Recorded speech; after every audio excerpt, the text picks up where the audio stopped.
அனைவருக்கும் வணக்கம். நான் உங்கள் சகோதரி முனைவர் திலகவதி. நம்ம இன்னைக்கு பார்க்கக்கூடிய தகவல் என்ன அப்படின்னா, அ "வாழ விரும்புகிறேன் வாழ்நாளை நீட்டிப்பாயா" அப்படின்னு ஒரு சிறுகதை. இது நான் எழுதின கதை தான்.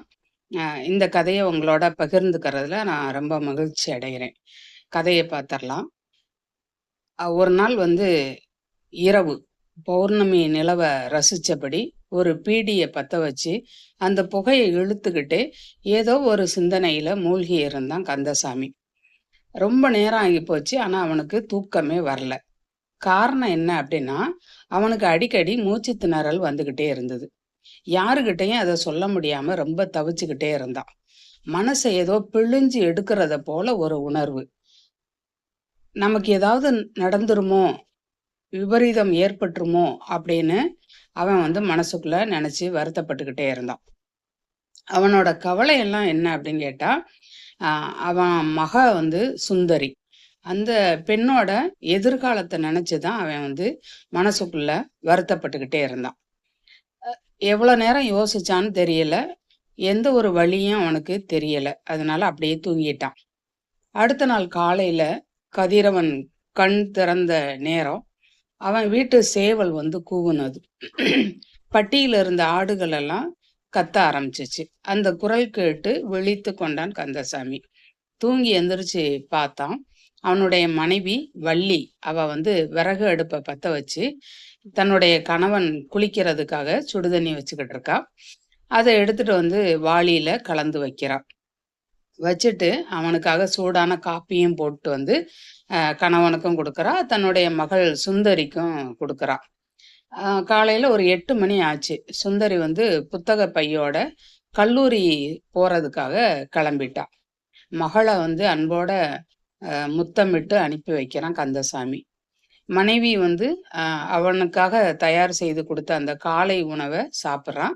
சாப்பிட்டுட்டு அவன் மீன் பிடிக்க போகக்கூடிய அந்த தொழிலுக்காக அதுக்கான வலைகளை எல்லாம் எடுத்துக்கிட்டு கடலுக்கு போறதுக்கு ஆயத்தமானான். அப்போ மனைவிகிட்ட சொல்றான், "நான் இரவு வரும்போது நல்ல மீனா பார்த்து கொண்டு வரேன்" அப்படின்னு சொல்லிட்டு கிளம்பி போறான். அங்க முத்து குளிப்பதற்கு ஏற்ற ஒரு அமைதியான கடல். எந்த ஒரு கூளம், குப்பை எதுவுமே இல்லாம நல்லா சுத்தமா இருக்கு. அந்த கடலுக்குள்ள படக இறக்குனாங்க. கந்தசாமியினுடைய கூட்டாளிகள். மணி 9 ஆயிருச்சு. இன்னும் கந்தசாமிய காணுமே அப்படின்னு அந்த நண்பர்கள் எல்லாம் பேசிக்கிட்டு இருந்தாங்க. அப்ப கடற்கரை ஓரமா இருக்கக்கூடிய பீட்டர் அப்படிங்கிறவரோட பெட்டி கடையில கந்தசாமி நின்றுட்டு இருக்கான். அவன் 2 பீடி கட்டுகளை வாங்கி தன்னோட இடுப்புல சொருகிக்கிட்டான். கந்தசாமியினுடைய கூட்டாளிகள். மணி 9 ஆயிருச்சு. இன்னும் கந்தசாமிய காணுமே அப்படின்னு அந்த நண்பர்கள் எல்லாம் பேசிக்கிட்டு இருந்தாங்க. கடலுக்குள்ள படக இறக்குனாங்க. அப்ப கந்தசாமியினுடைய கூட்டாளிகள்லாம் பேசிக்கிறாங்க. மணி 9 ஆகுது. இன்னும் கந்தசாமிய காணுமே அப்படின்னு பேசிட்டு இருக்காங்க. இப்ப கடற்கரை ஓரமா இருந்த அப்துல்லாவோட பெட்டி கடையில நின்னுட்டு இருந்த அந்த கந்தசாமி 2 பீடி கட்டுகளை வாங்கி தன்னோட இடுப்புல சொருகிக்கிட்டு வந்தான். "வாப்பா கந்தசாமி, வரும்போதே அந்த அப்துல்லா கடைக்கு போயிட்டு வந்திருப்பியே, இந்த பாழா போன பழக்கத்தை விட்டுருன்னு சொன்னா கேட்க மாட்ற" அப்படின்னு சொல்லி சொல்றாங்க. இப்போ உன்னோட வீட்ல உன்னோட மனைவி, பிள்ளைங்க எல்லாம் இருக்காங்க.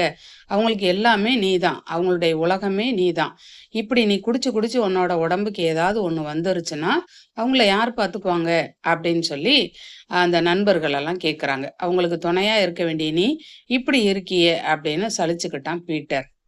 பீட்டர் பேசிய எதையுமே காதுல வாங்கிக்கல கந்தசாமி.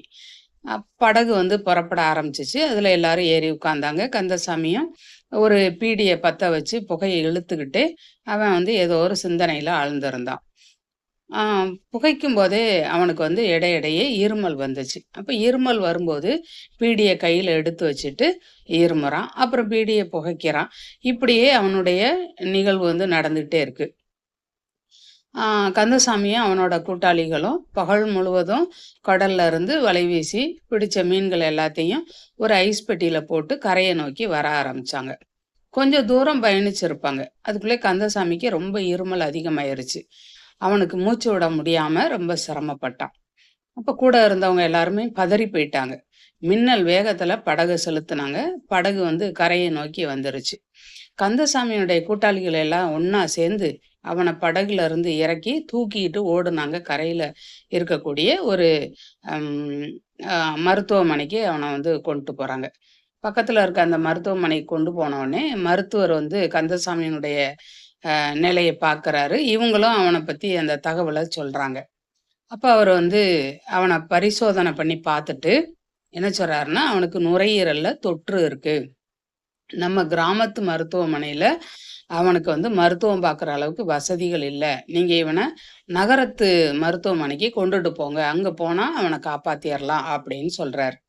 இப்ப வாடகைக்கு ஒரு வண்டிய பிடிச்சு கந்தசாமி அந்த வண்டியில ஏத்திட்டு நகரத்த நோக்கி போறாங்க. போகும்போதே கந்தசாமியினுடைய மனைவி வள்ளிக்கு தகவல் சொல்லி அவளையும் அழைச்சிட்டு போறாங்க. அவ வந்து கணவன் மூச்சு விட முடியாம தவிக்கிறத பார்த்து தலையில அடிச்சுட்டு அழ ஆரம்பிச்சா.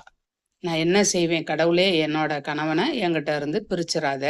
எனக்கு அவரோட துணை வேணும். எனக்கும் என் மக சுந்தரிக்கும் அவர் தான் பக்கபலம். அவர் இல்லாத வாழ்க்கைய என்னால நினைச்சு கூட பார்க்க முடியாது." அப்படின்னு சொல்லி ஏங்கி ஏங்கி அழுகுறா. கொஞ்சம் கொஞ்ச தூரம் பயணத்துக்கு பின்னாடி அந்த நகரத்துல உள்ள மருத்துவமனைக்கு வந்து சேர்றாங்க. அங்க தலைமை மருத்துவர்ட்ட நடந்த எல்லாத்தையும் சொல்றாங்க. கந்தசாமியும் அ அவசர சிகிச்சை பகுதியில சேர்க்கப்படுறான். மருத்துவ பரிசோதனைகள்லாம் செய்றாங்க. மூக்கு வழியாக செயற்கை சுவாசம் வைக்கிறாங்க. அப்புறம் கையில நரம்பு வழியாக ஊசி மருந்து போடுறாங்க. கழுத்துல 2 துளைகள் போட்டு அது வழியாக சோதனைகள மேற்கொண்ட போது தான், கந்தசாமியினுடைய நுரையீரல் முழுவதுமாக சுருங்கி இருக்கு அப்படின்னு தெரிஞ்சுச்சு. அத விரிச்சு விட்டு பழைய நிலைக்கு கொண்டு வர முடியாது அப்படின்னு மருத்துவர்கள் சொல்றாங்க. அப்படி ஒரு வேளை முயற்சி செஞ்சோம்னா, அ அது வந்து அவனுடைய உடல்நிலை அந்த மருத்துவத்துக்கு ஒத்து வராது. அது வந்து தாக்கு பிடிக்காது அப்படின்னு சொல்லி சொல்றாங்க. சொல்லிட்டு, "இவன வந்து நம்ம காப்பாத்துறது கஷ்டம். நீங்க வந்து வீட்டுக்கு கொண்டு போயிருங்க. அ உறவுக்காரவங்க எல்லார்கிட்டயும் நீங்க தகவல் சொல்லிருங்க" அப்படின்னு சொல்றாங்க. இத கேட்ட உடனே வள்ளிக்கு தலையில இடியே விழுந்தது போல இருந்தது. அ இந்த மருத்துவர் சொன்ன எல்லாத்தையுமே கந்தசாமி அந்த படுக்கையில படுத்து கிடந்தே என்ன செய்றான், இதெல்லாம் கேட்டுட்டே இருக்கான். அவனுடைய கண்கள்ல இருந்து தார தாரையா கண்ணீர் கொட்டுது. அப்போ இவன் வந்து யோசிக்கிறான். என்னன்னா, இத்தன பேரும் இத்தன வருஷமா நமக்கு அறிவுரை சொன்னாங்க. இதுபோல புகை பிடிக்கக்கூடிய பழக்கம் வேண்டான்னு சொன்னாங்க. இந்த பழக்கத்துக்கு உன்னை அடிமையாக்கிக்கிட்டு நீ உடம்ப கெடுத்துக்காத அப்படின்னு சொன்னாங்க. நம்ம இதெல்லாம் கேட்காம விட்டுட்டோமே! இப்போ பொண்டாட்டி பிள்ளைகளோட வாழணும்னு ஆசை இருக்கு. ஆனா, எனக்கு வாழ்வதற்கு வாழ்நாளை நீட்டிப்பாயா கடவுளே! அப்படின்னு சொல்லி மனசார கடவுள நெனச்சு உருகுறான், வருத்தப்படுறான். அ அந்த நிலை அவனுடைய உடல்நிலை வந்து கொஞ்சம் கொஞ்சமா அப்படியே சீரற்று போயிட்டே இருக்கு. கொஞ்சம் கொஞ்சமா உடல் நல குறைவு கூடிக்கிட்டே போகுது. கந்தசாமியுடைய கூட்டாளிகள் எல்லாருமே சேர்ந்து ஒரு ஆம்புலன்ஸ் வண்டிய பிடிக்கிறாங்க. அதுல கந்தசாமிய வந்து செயற்கை சுவாச கருவிகள்லாம் பொருத்துனதோடயே அவன வந்து அந்த வண்டியில ஏத்துறாங்க. அவன் படுத்திருக்கிறது எப்படி காட்சியா இருக்கு அப்படின்னா, வலையில சிக்கி கிடக்கக்கூடிய மீனை போல கருவிகள் பொருத்தப்பட்ட அந்த வயர்களோட அதோட படுத்திருக்கான் கந்தசாமி. கணவனோட அருகில உட்கார்ந்து வள்ளி அவனுடைய கரங்களை பிடிச்சுக்கிட்டு அழுதுட்டே வாரா. கந்தசாமியோட வீட்டு முன்னாடி வண்டி வந்து நிக்கிது. மருத்துவர்களுடைய ஆலோசனைப்படி அவன வந்து தூக்கிட்டு போயி வீட்டோட பிரதான அறையில ஒரு கட்டில்ல படுக்க வச்சாங்க. அப்படியே ஒரு முறை கண்கள சுழற்றி வீட்ட முழுவதும் அப்படியே பார்க்குறான் கந்தசாமி. மருத்துவர்கள் வந்து செயற்கை சுவாச கருவிகள ஒண்ணு ஒண்ணா கழட்டுறாங்க. அவன் கண்கள் மெல்ல மெல்ல சொருக ஆரம்பிச்சுச்சு. அனைவரையும் கடல்ல ஆழ்த்தி விட்டுட்டு, அ மீளா துயில்ல ஆழ்ந்து போனான் கந்தசாமி. அழுதாலும், புலம்பினாலும் மாண்டவர் மீண்டும் வருவதில்லை.